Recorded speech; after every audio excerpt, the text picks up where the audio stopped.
अस्सलाम वालेकुम स्टूडेंट्स। आज हम फिजिक्स का चैप्टर नंबर 2 स्टार्ट करेंगे, काइनेमैटिक्स। काइनेमैटिक्स फिजिक्स की वो ब्रांच है जिसमें हम ऑब्जेक्ट के मोशन के बारे में स्टडी करते हैं।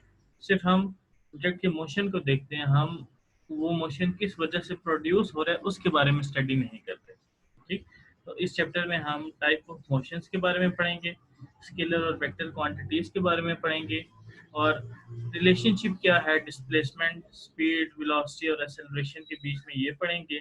लीनियर मोशन के बारे में पढ़ेंगे और इक्वेशन ऑफ मोशंस के बारे में पढ़ेंगे। तो हमारा सबसे पहला टॉपिक है रेस्ट एंड मोशन। ठीक है, अब कोई भी बॉडी जो है वो रेस्ट पे कब होती है? अगर वो अपनी सराउंडिंग के रिस्पेक्ट से अपनी पोजीशन को चेंज नहीं करती तो हम कहते हैं कि ये जो चीज़ है ये आपके पास रेस्ट में।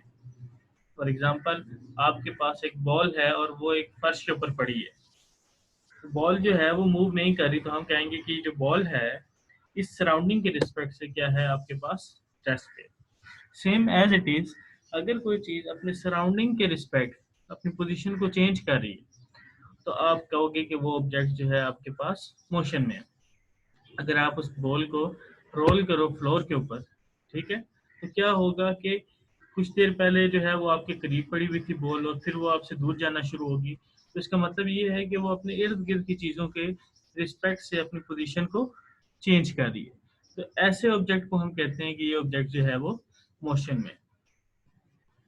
एक एग्जांपल है हमारे पास, डिफरेंट सराउंडिंग के रिस्पेक्ट से अगर हम उसको देखें कि एक पैसेंजर है, वो एक मूविंग बस के अंदर जो है वो बैठा हुआ है, ठीक है, और अगर उसके साथ जो पैसेंजर्स बैठे हैं उनके रिस्पेक्ट से देखा जाए, ठीक है, तो वो जो पैसेंजर है वो अपनी पोजीशन को चेंज नहीं कर रहा, तो हम क्या कहेंगे कि वो पैसेंजर जो है वो क्या है, रेस्ट पे है।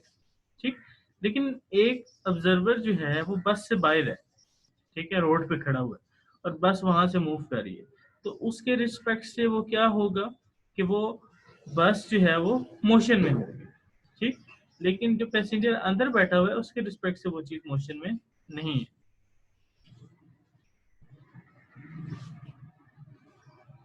फिर हमारे पास मोशन की टाइप्स आ जाती है। मोशन के हमारे पास डिफरेंट टाइप्स। सबसे पहली टाइप है ट्रांसलेटरी मोशन। अब ट्रांसलेटरी मोशन जो है इसकी फर्दर थ्री टाइप्स है, linear motion, random motion and circular motion. Second type है हमारे पास रोटेटरी मोशन, और थर्ड टाइप हमारे पास है वाइब्रेटरी मोशन, जिसको हम टू एंड फ्रो मोशन भी कहते हैं। अब ट्रांसलेटरी मोशन से क्या मुराद है कि आपके पास अगर बॉडी जो है वो एक स्ट्रेट लाइन में मूव कर रही है विदाउट रोटेशन की, ठीक है, अब वो स्ट्रेट भी हो सकती है, कर्व भी हो सकती है लाइन, मतलब ये कि उस बॉडी ने स्ट्रेट मूव करना है, जो पाथ जिस पाथ पे वह मूव कर रही है वो आपके पास कर्व हो सकता है, लेकिन क्या है उस बॉडी ने रोटेट नहीं करना, उसे सीधे ही चलते जाना है। तो ऐसे मोशन को हम ट्रांसलेटरी मोशन कहते हैं। फॉर एग्जाम्पल, अगर आप इस फिगर 2.3 को देखें तो ये आपके पास एक पाथ है। अब ये बॉडी जो है इस पाथ को सीधा फॉलो करती जा रही है, इसने कहीं भी रोटेट नहीं हुई, तो हम कहेंगे कि ये बॉडी जो है वो ट्रांसलेटरी मोशन के अंदर है।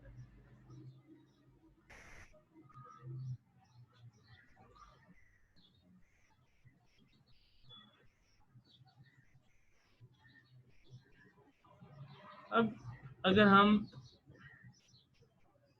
फिगर 2.4 को देखें, ठीक है, तो ये भी आपके पास ट्रांसलेटरी मोशन है।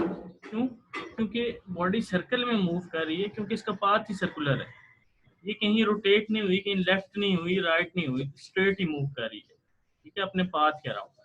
तो हम इस मोशन को भी कहेंगे कि ये हमारे पास ट्रांसलेटरी मोशन है। नेक्स्ट टाइप हमारे पास आ जाती है लीनियर मोशन। लीनियर मोशन का मतलब ये है कि किसी भी बॉडी का स्ट्रेट लाइन मोशन, ठीक है, तो उसने एक स्ट्रेट लाइन में मूव करना है, उसका पाथ जो है वो कर्व नहीं होना चाहिए, स्ट्रेट होना चाहिए। इसके एग्जांपल हम ले सकते हैं कि एक एरोप्लेन जो है वो एक स्ट्रेट लाइन में जो है वो फ्लाई करता है, ठीक है, अगर कोई चीज़ किसी चीज़ को हम ऊपर से नीचे फेंकते हैं वो एक स्ट्रेट लाइन में वर्टिकली डाउन आती है, ठीक है, तो ये हमारे पास लीनियर मोशन की एग्जांपल। फिर हम सर्कुलर मोशन की बात करते हैं। अगर एक ऑब्जेक्ट जो है वो सर्कुलर पाथ में मूव कर रहा है तो हम कहते हैं कि इस ऑब्जेक्ट का मोशन जो है वो सर्कुलर है। अगर आप यहाँ पे एक एग्जांपल देखें तो आप क्या करते हो कि एक आपके पास स्ट्रिंग है तो उसके साथ आप एक स्टोन अटैच कर देते हो और आप उसको रोटेट करना शुरू करते हो तो आप देखोगे कि ये जो ऑब्जेक्ट है स्टोन इस सर्कुलर पाथ में मूव करेगा। तो ये आपके पास एक सर्कुलर मोशन की एग्जांपल है। इसी तरीके से एक टॉय ट्रेन है, ये सर्कुलर ट्रैक में मूव कर रही है, ये भी आपके पास सर्कुलर मोशन की एग्जांपल है। उसके बाद हमारे पास सेकंड टाइप आ जाती है रैंडम मोशन। रैंडम मोशन का मतलब ये है कि आपके पास अगर किसी भी ऑब्जेक्ट का मोशन डिसऑर्डर हो या इरेगुलर हो, बेतरतीबा मोशन जो हो, ठीक है, तो आप उसको कहते हो रैंडम मोशन। जैसे कि आपके पास ये एक फिगर दी हुई है कि आपके पास एक ऑब्जेक्ट है, वो कभी इधर जाता है, देन यहाँ यहाँ यहाँ, तो इसका कोई रेगुलर पैटर्न नहीं है जिसके तहत ये मूव कर रहा हो। जैसे कि आपके पास इंसेक्ट्स हैं, बर्ड्स हैं, उनका मोशन आपके पास रैंडम होता है। इसी तरीके से आपके पास जो ब्राउनियन मोशन है गैस और लिक्विड मॉलिक्यूल का, वो जिगजैग पैटर्न में होता है। ब्राउनियन मोशन से क्या मुराद है कि आप एक कप में पानी ले लें, आपके पास कप या गिलास जो है वो विजिबल होना चाहिए कि आपको उसके अंदर पानी नजर आना चाहिए। आप उसमें एक इंक ड्रॉप डाल दें तो आप देखेंगे तो इंक ड्रॉप जो है वो एक इरेगुलर पैटर्न में स्प्रेड होना शुरू हो जाता है। तो बेसिकली वो जो मोशन है वो जिगजैग मोशन। इसी तरीके से अगर आप किसी एक कंटेनर के अंदर गैस मॉलिक्यूल्स ले लेते हैं तो उन गैस मॉलिक्यूल के जो मोशन होगा वो इरेगुलर होगा, कोई उनका रेगुलर पैटर्न नहीं है जिसके तहत वो मूव करे। फिर आ जाता है रोटेटरी मोशन।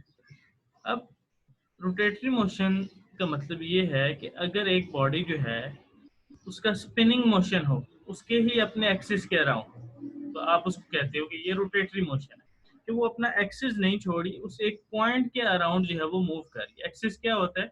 कोई भी ऐसा पॉइंट जिसके अराउंड बॉडी मूव कर रही हो, ये जो उस बॉडी का सेंट्रल पार्ट हो। मिसाल के तौर पर आपके पास एक एग्जांपल ये है कि एक बंदा जो है वो अपनी फिंगर के ऊपर फुटबॉल को स्पिन कर रहे हैं, तो बेसिकली ये जो पॉइंट है ये इसका एक्सिस है, इस एक्सिस के अराउंड ये मूव करेगा, ये एक्सिस मूव नहीं करेगा। ठीक, इसी तरीके से आपके पास एक गाड़ी का व्हील है, ये किसी भी चीज का व्हील है, वो व्हील जो है इस एक्सिस के अराउंड मूव करता है, ये एक्सिस मूव नहीं करता इसका। इसी तरीके से आपके पास स्टीयरिंग है किसी भी गाड़ी का, अब ये स्टीयरिंग जो है एक पॉइंट के अराउंड मूव करता है, ये पॉइंट इसका मूव नहीं करता। ठीक है, तो ये तमाम आपके पास रोटेटरी मोशन की एग्जांपल है। नेक्स्ट टाइप हमारे पास रहती है वाइब्रेटरी मोशन। वाइब्रेटरी मोशन का मतलब ये है कि एक body to and fro move करती है अपनी मीन पोजीशन के अराउंड।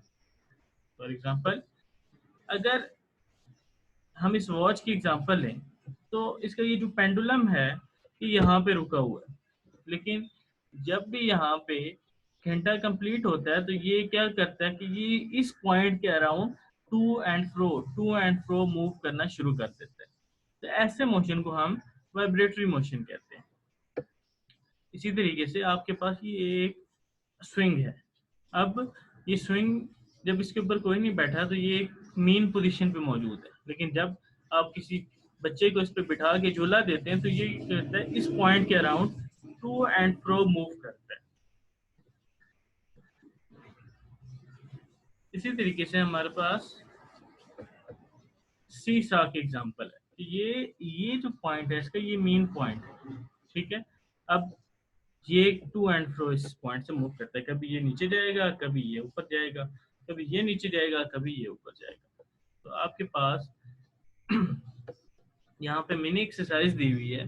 सबसे पहला क्वेश्चन पूछा गया what is the when is a body said to be at rest, कि हम कब कह सकते हैं कि कोई भी बॉडी रेस्ट पे मौजूद है।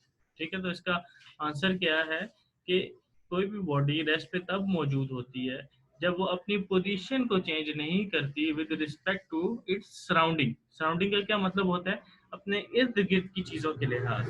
ठीक है, सेकंड क्वेश्चन है give an example of a body that is at rest and in motion at the same time. तो इसकी हमने सबसे पहले पेज पे एग्जांपल पढ़ी थी कि एक पैसेंजर जो है वो क्या है, एक बस के अंदर बैठा हुआ है और बस मूव कर रही है, तो वो पैसेंजर जो है अपनी सराउंडिंग के रिस्पेक्ट से जो बस के अंदर मौजूद है वो रेस्ट पे है, लेकिन एक बंदा जो बस से बाहर मौजूद है उस पे रिस्पेक्ट से वो चीज़ें जो है वो मोशन में। फिर आपके पास ये कुछ टाइप है मोशन की, आपने इन टाइप्स के बारे में बताना है कि आपने ये मोशन की किस टाइप में ये वाला मोशन आता है। तो ये आपकी असाइनमेंट है, ये आपने एज असाइनमेंट करना है और आपने नोट्स बनाने हैं इस तमाम जितना भी हमने पढ़ा है। आपने हर टाइप की डेफिनेशन और उसकी दो दो एग्जांपल्स लिखनी है। ये आपकी असाइनमेंट नंबर 1 है चैप्टर नंबर 2 से रिकॉर्डिंग। Thank you.